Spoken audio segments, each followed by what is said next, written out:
Bonjour et bienvenue sur Exovideo dans ce carrosse. Ici le thème abordé c'est le risque global client et l'énoncé est le suivant. L'entreprise Carrosse achète et vend des portes haut de gamme pour des châteaux et autres manoirs. Commercial au sein de cette entreprise, vous devez essayer d'expliquer l'augmentation croissante du BFR. Pour cela, bonjour et bienvenue sur Exovideo dans ce carrosse. Ici le thème abordé c'est le risque global client et l'énoncé est le suivant. L'entreprise Carrosse achète et vend des portes haut de gamme pour des châteaux et autres manoirs. Commercial au sein de cette entreprise, vous devez essayer d'expliquer l'augmentation croissante du BFR. Pour cela, vous vous penchez dans un premier temps sur l'analyse du stock. Vous obtenez ainsi les renseignements suivants auprès du service comptable. On vous précise que le stock initial est de 2000 €. Bien.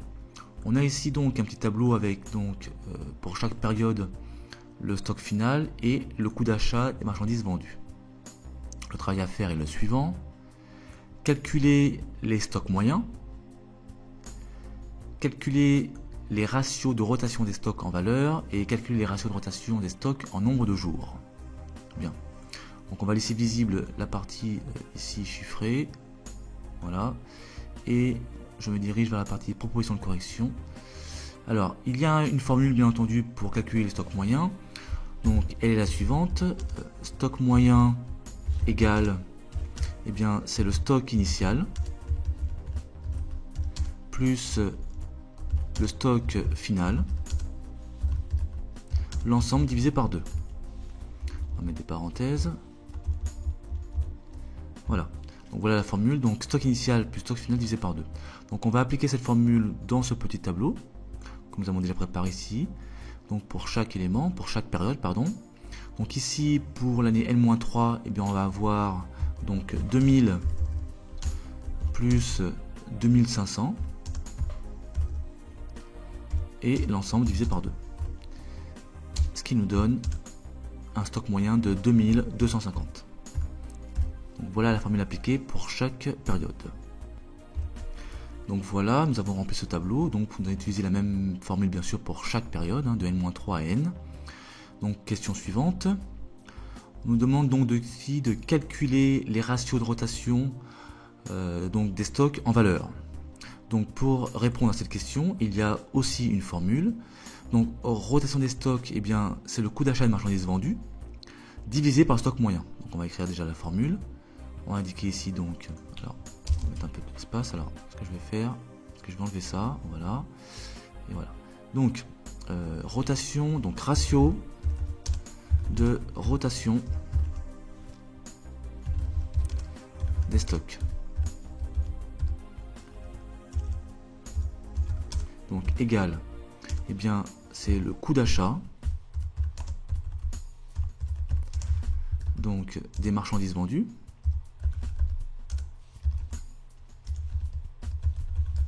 Voilà. Alors ici c'est marchandises bien entendu. Hop, voilà. Donc marchandises vendues divisé par le stock moyen. Donc on va appliquer cette formule dans un tableau. Donc on va prendre un tableau ici, eh bien concernant donc les années. Donc ça va faire 4 plus 1 plus le libellé, donc ça fait 5 lignes. Et on va mettre donc les années, le stock moyen. En fait on met les éléments de la formule. Donc on met les années, le stock moyen, une colonne pour le coût d'achat et une colonne pour les ratios. Donc on va avoir en tout 4 colonnes. Donc ici, donc voici le tableau vierge pour l'instant. Donc ici on va avoir N-3, N-2, N-1 et N. Ici, alors pardon, vous ne voyez pas tout, hop, voilà. Donc ici au niveau du stock moyen, eh bien je récupère mes stocks moyens qui se trouvent ici, donc 2250. Alors 2250, ensuite on a 2700, 3150 et enfin 3600. Donc voilà. Ensuite, eh bien on va remplir cette colonne pareil, on va faire un copier-coller ici des coûts d'achat que nous avons dans l'énoncé. Voilà. Voilà. Et donc on va attention, voilà. Et donc maintenant on va appliquer la formule qui est juste ici. Coût d'achat et marchandises vendues divisé par stock moyen. Donc on va prendre coût d'achat ici, divisé par, oups, donc divisé par 2250. Voilà. Et ça va nous donner donc un ratio égal à 36. Donc 36. On va appliquer la même chose ici. Donc 96 000. Hop, oula, donc 96 000 divisé par 2007. Et ça nous donne 36 également. C'est un pur hasard, bien sûr. Hein. Ensuite, eh bien, 81 900 divisé par 3150. Voilà. Et ça nous donne un ratio de 26. Et finalement, donc, 101 500 divisé par 3600. Ça nous donne 28. Donc voilà les ratios de rotation des stocks. Alors on pourrait s'arrêter là, mais on va quand même interpréter quand même les résultats. Ici donc on trouve 36, 36, 26 et 28. Donc concrètement qu'est-ce que ça veut dire? Ça veut dire que, comment dirais-je, par exemple, eh bien, alors on parle de portes. Donc le stock de portes en N-3 eh bien, est renouvelé à peu près en moyenne tous les 36 jours. Pardon, 36 fois dans l'année, excusez-moi. 36 fois dans l'année. Ici, pareil, le stock donc en N-1, le stock moyen, donc, parce qu'on prend en compte le stock moyen, hein, le stock moyen est renouvelé 26 fois. Voilà. Comment interpréter donc ici nos résultats. On va pouvoir maintenant passer à la question suivante, question numéro 3. On demande donc de calculer ici des ratios, mais en nombre de jours. Donc la formule est la suivante. Donc on va mettre ratio donc en nombre de jours. Voilà. Décidément. Donc ratio en nombre de jours donc. Alors la formule est en fait l'inverse de la précédente. C'est-à-dire concrètement, c'est le stock moyen ici que l'on divise par le coût d'achat des marchandises vendues.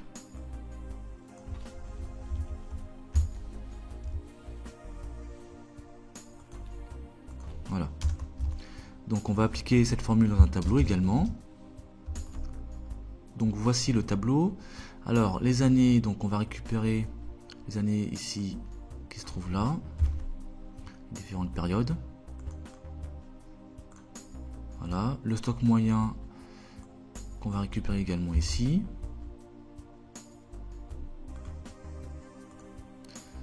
Le coût d'achat des marchandises vendues, pareil. Et finalement, on va donc appliquer cette formule qui est donc stock moyen divisé par le coût d'achat des marchandises vendues. Donc stock moyen, on va prendre donc ce chiffre-là, divisé par celui-ci, donc le coût d'achat. Voilà. Alors attention, par contre ici, donc on va trouver ici un ratio égal à 10 jours. Donc ici égale 10. Effectivement, ici, l'unité, ce sont des jours, bien sûr. Hein. Donc 10 jours. On va appliquer la même chose ici. Donc 2700 divisé par 96 000. Et ça nous donne, pareil, 10 jours.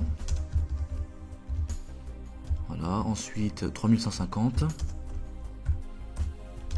divisé par 81 900. Ça nous donne 14 jours. Et finalement, on a donc 3600 divisé par 101 000. Ça nous donne 13 jours. Donc, pour interpréter ces résultats, eh bien on peut dire par exemple que en N-1, par exemple, N-1, eh bien le stock reste en moyenne 14 jours avant d'être renouvelé, avant d'être vendu, voilà, avant d'être écoulé. Voilà. Alors on peut faire une petite vérification. Par exemple ici on trouve 10 jours pour N-3 et N-2.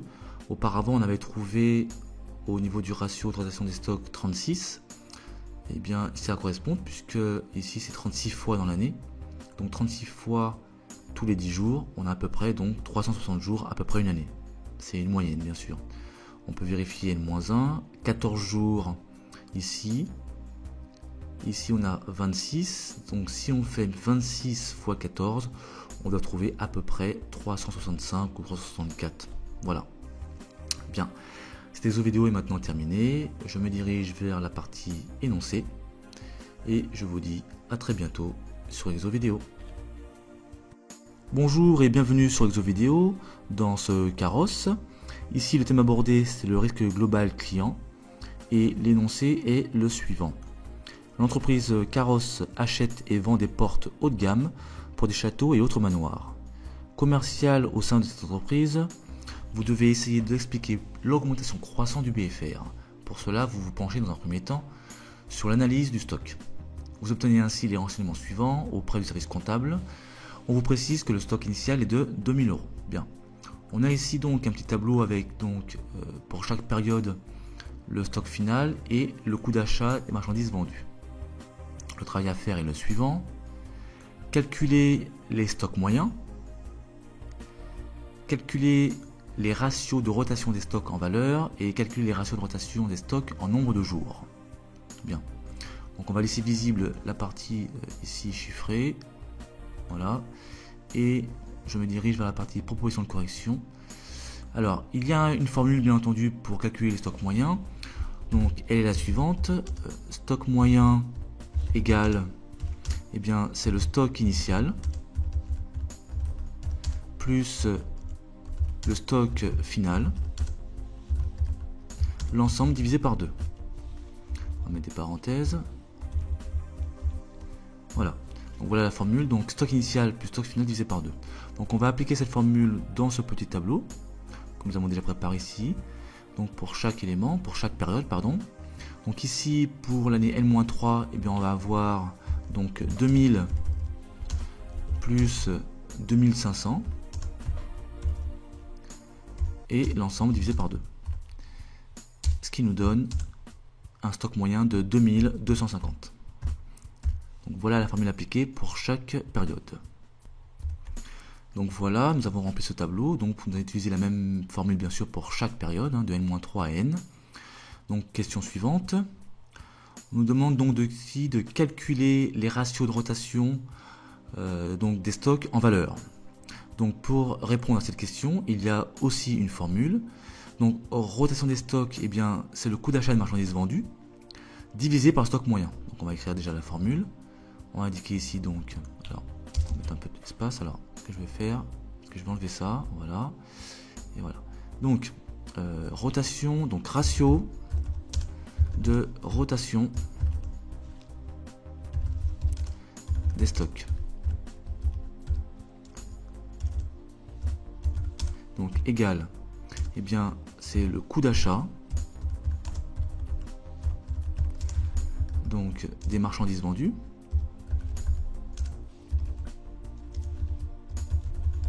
voilà. Alors ici c'est marchandises bien entendu, hein. Hop, voilà. Donc marchandises vendues divisé par le stock moyen. Donc on va appliquer cette formule dans un tableau. Donc on va prendre un tableau ici, et bien concernant donc les années, donc ça va faire 4 plus 1 plus le libellé, donc ça fait 5 lignes, et on va mettre donc les années, le stock moyen. En fait on met les éléments de la formule, donc on met les années, le stock moyen, une colonne pour le coût d'achat et une colonne pour les ratios. Donc on va avoir en tout 4 colonnes. Donc ici, donc voici le tableau vierge pour l'instant. Donc ici on va avoir N-3, N-2, N-1 et N. Ici, alors pardon, vous ne voyez pas tout, hop, voilà. Donc ici au niveau du stock moyen, eh bien je récupère mes stocks moyens qui se trouvent ici, donc 2250. Alors 2250, ensuite on a 2700, 3150 et enfin 3600. Donc voilà. Ensuite, eh bien, on va remplir cette colonne. Pareil, on va faire un copier-coller ici des coûts d'achat que nous avons dans l'énoncé. Voilà. Voilà. Et donc on va, attention, voilà. Et donc maintenant on va appliquer la formule qui est juste ici. Coût d'achat des marchandises vendues divisé par stock moyen. Donc on va prendre coût d'achat ici divisé par, oups, donc divisé par 2250. Voilà. Et ça va nous donner donc un ratio égal à 36.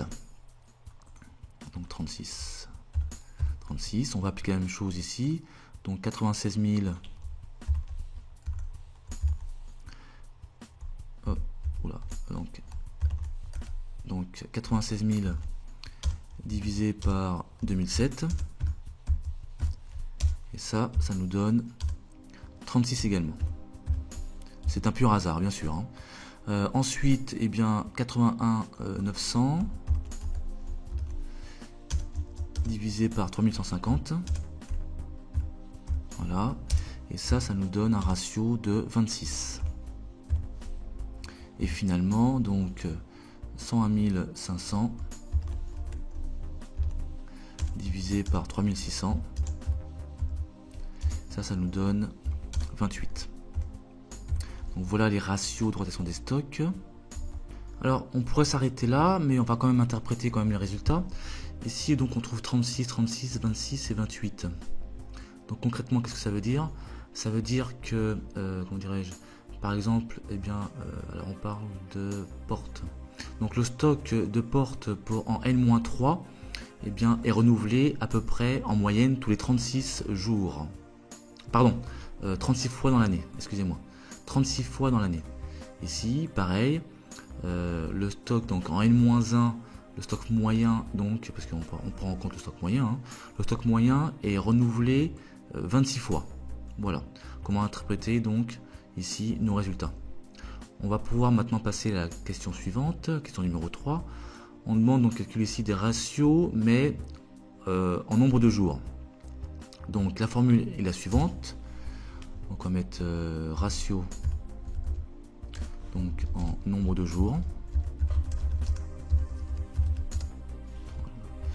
Décidément. Donc ratio en nombre de jours donc. Alors la formule est en fait l'inverse de la précédente. C'est-à-dire concrètement, c'est le stock moyen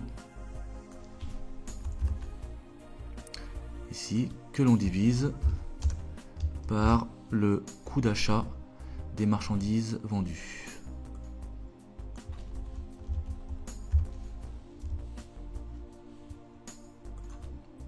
Voilà.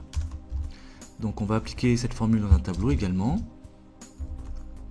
Donc voici le tableau. Alors les années, donc on va récupérer les années ici qui se trouvent là, différentes périodes. Voilà, le stock moyen qu'on va récupérer également ici.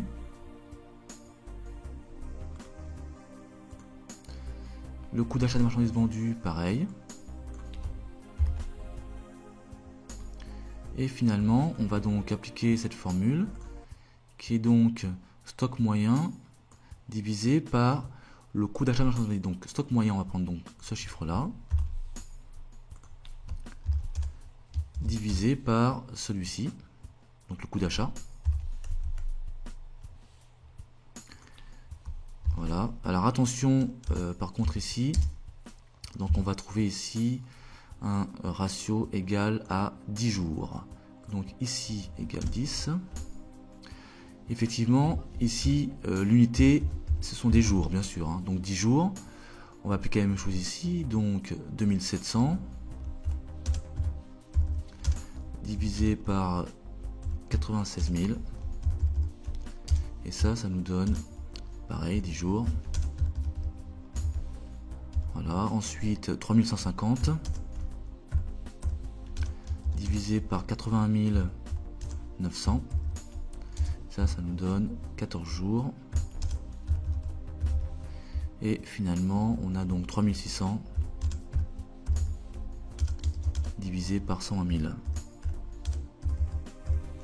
Ça nous donne 13 jours. Donc, pour interpréter ces résultats, eh bien, on peut dire par exemple que en n-1, par exemple, n-1, eh bien, le stock reste en moyenne 14 jours avant d'être renouvelé, avant d'être vendu, voilà, avant d'être écoulé. Voilà. Alors on peut faire une petite vérification. Par exemple ici on trouve 10 jours pour N-3 et N-2. Auparavant on avait trouvé au niveau du ratio d'autorisation des stocks 36. Et bien ça correspond puisque ici c'est 36 fois dans l'année. Donc 36 fois tous les 10 jours, on a à peu près donc 360 jours, à peu près une année. C'est une moyenne bien sûr. On peut vérifier N-1, 14 jours ici. Ici on a 26, donc si on fait 26 fois 14, on doit trouver à peu près 365 ou 364. Voilà. Bien. Cette exo vidéo est maintenant terminée. Je me dirige vers la partie énoncée. Et je vous dis à très bientôt sur exo vidéo.